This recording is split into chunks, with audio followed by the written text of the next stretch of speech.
Hi everyone, my name is Matt and welcome to my channel. This week let's continue with the Armageddon Orcs project and work on a Wartrakk. Last week we painted some troops, and if you missed that video you can check it out here. We also have a set of recipe cards to go along with the Orc video series, and you can download them and print them out. Details about how to get them will be down in the description below. The first half of the video will be beginner friendly, and we'll cover the basics and paint the model to a battle-ready quality. In the second half, we'll spend a little more time and add some highlights. So let's grab our brushes and get started. This model will be easier to paint in sections, so I assembled it into three main parts: the bike front, the back, and the passenger. To make it easier to hold the parts, I decided to mount them to corks. I used a hand drill to drill a few holes, and then attached some paper clips with super glue. I bent a couple of the paper clips so they'll fit in the corks easier. I also clipped off the pegs from the bottom of the pieces. It'll be easier to glue the model to the base without the pegs. With all the assembly work done, I undercoated the parts with black primer. Next I used my airbrush to spray the orc crew with white in a sort of zenithal style, focusing more of the paint on the upward facing edges. I don't want the shadows too dark, so I'm still spraying plenty of white on the underside too. I'm less concerned about spraying the rest of the vehicle with white, since I'll be painting those areas with opaque paint, and I think metals look better over a black undercoat. But the crew will have mostly contrast base coats, so a white undercoat is important. If you don't have an airbrush, you could just use a white spray primer instead. Next I sprayed the back section with iron hand steel. You could also use a spray can or even a large brush to apply the base coat. With all the undercoating done, next I painted the skin with orc skin from Vallejo Xpress color. If you don't have this paint, you could dilute Mantis Warrior's green contrast paint with an equal amount of contrast medium, and it looks pretty close. If you'd like a variety of orc skin tones for your army, check out this video here where I show how to paint a bunch of different green tones. After the first layer dried, I painted a second to deepen the color.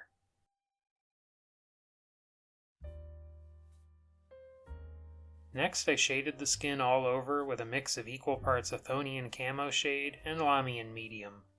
If you want the skin to be darker, you could apply the shade straight from the pot instead.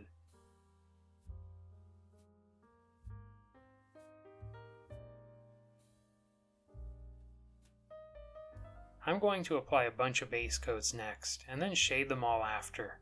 I think it's a good idea to mix them up a little bit, so each orc is different. I painted one of the shirts with a layer of Aggaros dunes.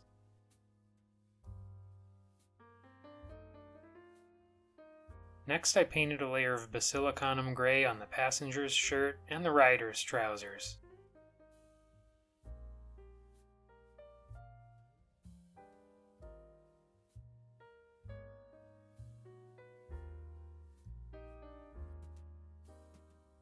I painted a layer of Gore-Grunta fur on the other orc's trousers and some of the straps. This is a fairly transparent color, and it has a tendency to look streaky and uneven. You may want to paint a second layer for a smooth finish. Next I painted Wyldwood on any remaining straps and the pouch.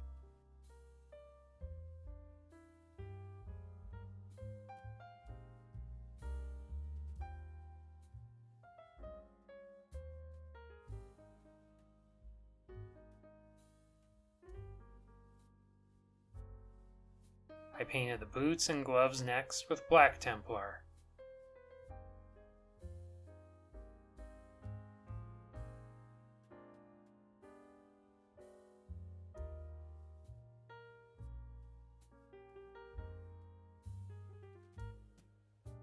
An easy way to make a variety of metal tones is to start with a silver base coat and then add transparent glazes on top.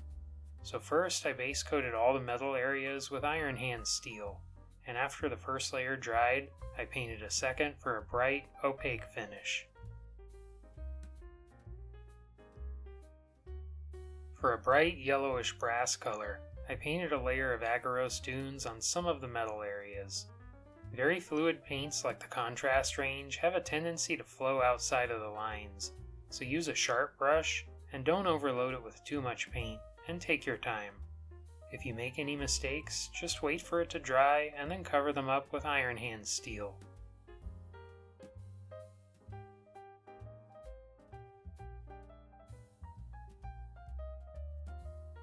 For a dark bronze color, I painted a few areas with Gore-Grunta fur.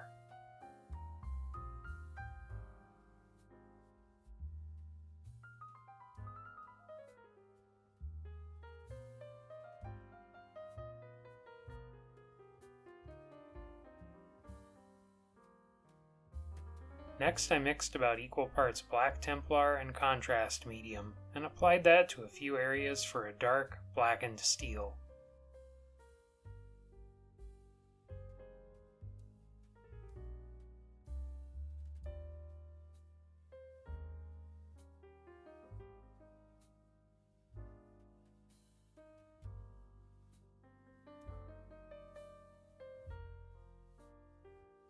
With all those base coats applied, next I painted a generous layer of Aggaros Earthshade over everything so far except for the skin.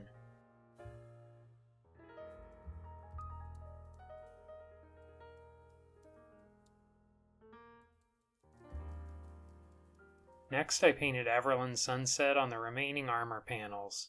I diluted the paint with water and applied 2 or 3 thin layers. If you're starting from a black undercoat, you may need another layer or 2 for a really opaque finish. Once the yellow areas were opaque, I shaded them all over with Cassandora Yellow.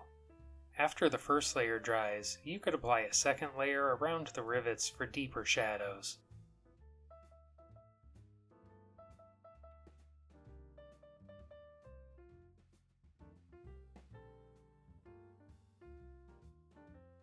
I decided to paint this Space Marine helmet as Blood Angels, so I base coated it with a couple layers of Mephiston Red.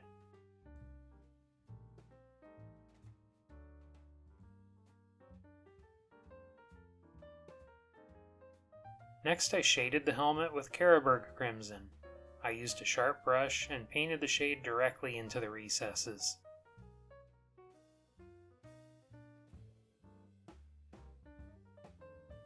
I'd like to use a bright orange on the rockets and shocks, and Jokero Orange will make a good base coat.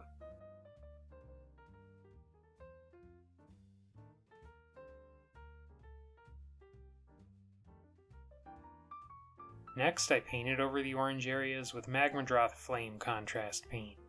Most bright orange paints are transparent and require a lot of layers for an opaque finish. I think this method makes a fairly bright orange in a much shorter amount of time.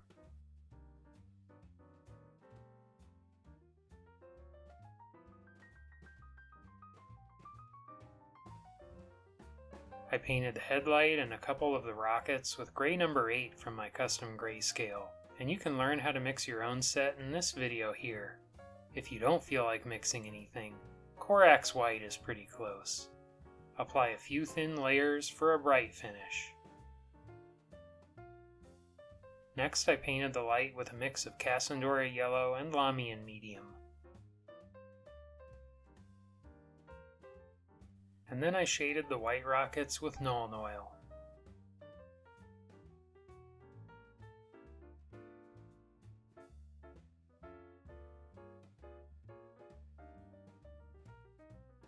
I painted the mouth, wires, and tire with black paint next. And I also added a narrow black line around the shoulder pads and anywhere else the model needs extra definition.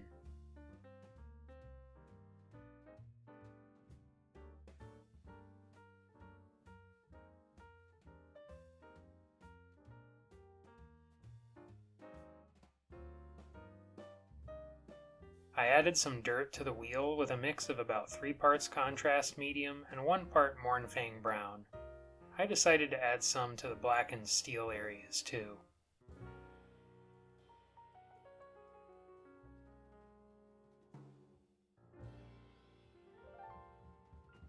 Next I painted the teeth with Bonewhite, leaving a narrow black outline around them.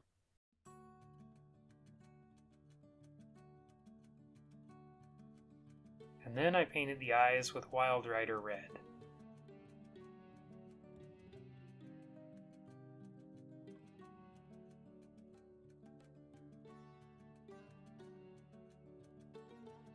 At this stage you could assemble and base the model and call it finished, but I'd like to add some highlights and extra details, so let's keep going. Working on the skin first, I applied a glaze with a mix of Ork flesh and moon yellow. This is more of a touch-up rather than a highlight, and I'm directing my focus on the raised areas where the shade pooled too much. The exact ratio of the mix will vary depending on your primer and how dark your base coat dried.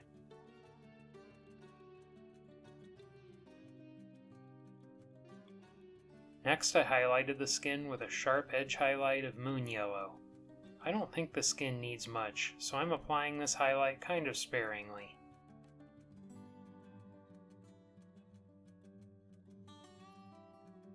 While I had the moon yellow on my brush, I painted an edge highlight on all the yellow armor. I added a couple scratches here and there too, but for the most part I want this yellow to look like it's been freshly painted. Now is a great time for me to ask you for a helping hand. I would like to make content creation my full-time job, and I can't do that without your help. If you enjoy the channel, please give the video a like, a hype if you can, and share it with someone who may enjoy it as well. You may have also noticed that I don't have any brand advertisements or sponsors in my videos. This channel is possible entirely because of the generous support of our channel members. If you'd like to support the channel in that way, please consider Patreon or a YouTube channel membership. We have some perks including a Discord server, printer-friendly PDF files of our new recipe cards, and early access to videos.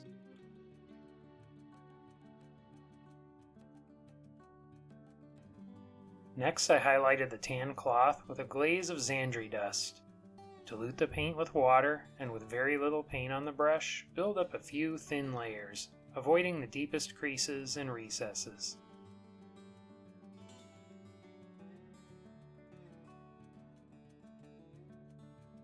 I highlighted the edges next with a mix of mostly Bonewhite and a small amount of Xandri dust to darken it.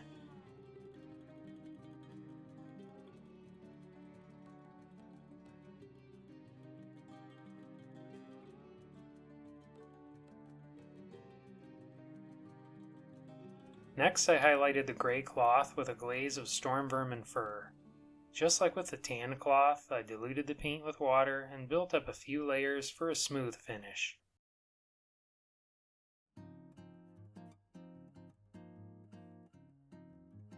I highlighted the edges next with a mix of about 3 parts storm vermin fur and 1 part Bonewhite.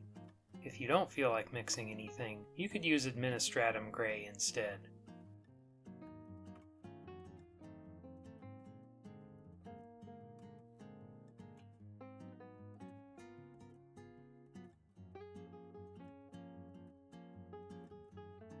Next I applied a sharp edge highlight on the black leather with storm vermin fur. This is a big jump up in value and you may want to highlight with a mid-tone first, in which case I would go with a mix of equal parts storm vermin fur and black.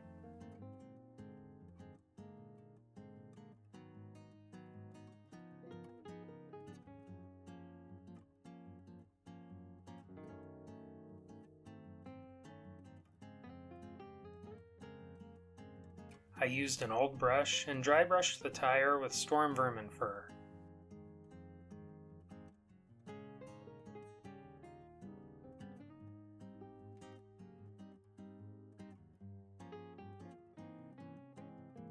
I highlighted the brown leather next with a glaze highlight of Mournfang Brown.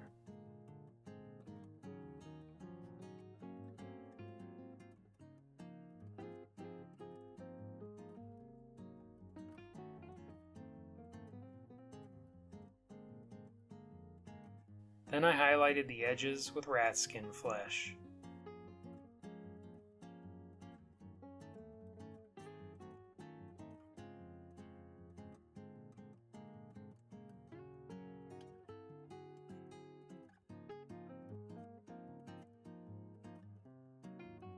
Moving on to the dark brown leather next, I painted a glaze highlight with Dryad bark.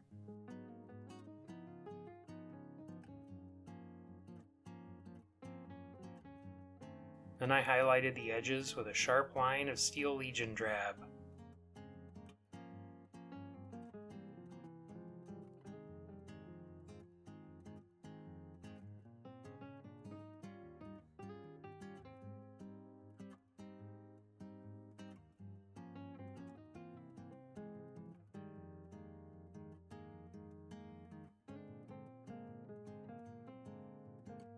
I highlighted the edges of the Blood Angel's helmet next with Wild Rider red.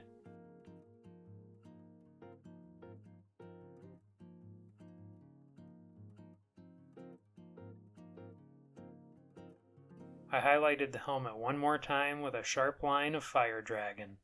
I also highlighted the shocks and the orange rockets.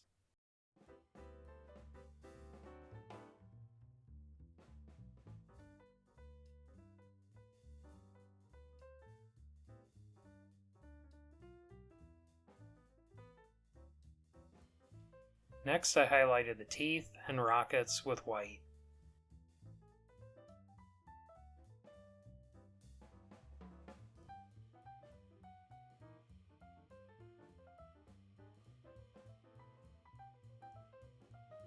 I painted the stitches with Bonewhite, leaving a narrow, dark outline.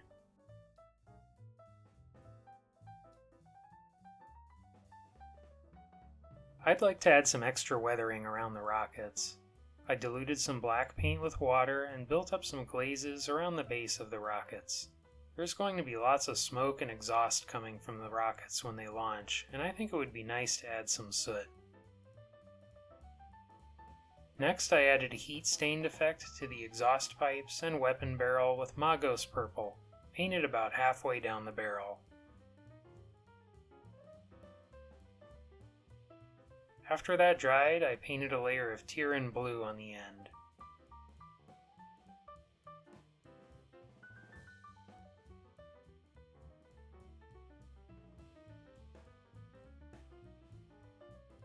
Next, I highlighted all the metal areas. You could dry brush everything with Iron Hand steel if you want to save time, especially on something like the back section that's entirely metal. Since I only have this one model to paint, I'll spend a little more time and highlight the edges. I started by highlighting the blackened steel with Iron Hand steel on all the edges, and I added a few scratches here and there too. I also painted some of the rivets on the model.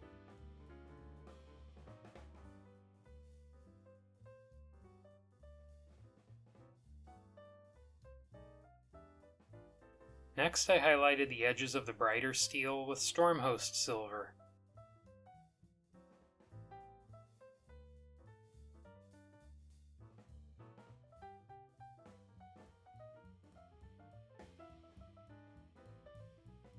I decided to lightly dry brush the tracks to save time.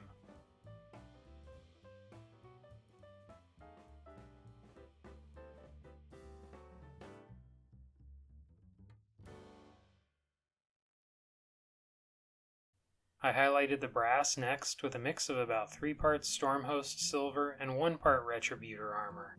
If you don't feel like mixing anything, you can use Liberator gold instead.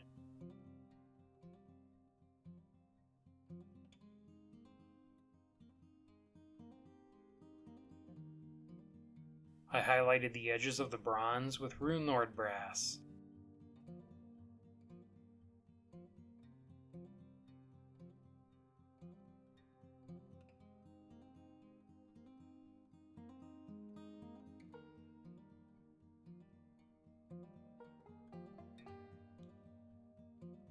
I added a few freehand patterns on the shoulder pads with thinned black paint. And I added a couple decals on the banner as well.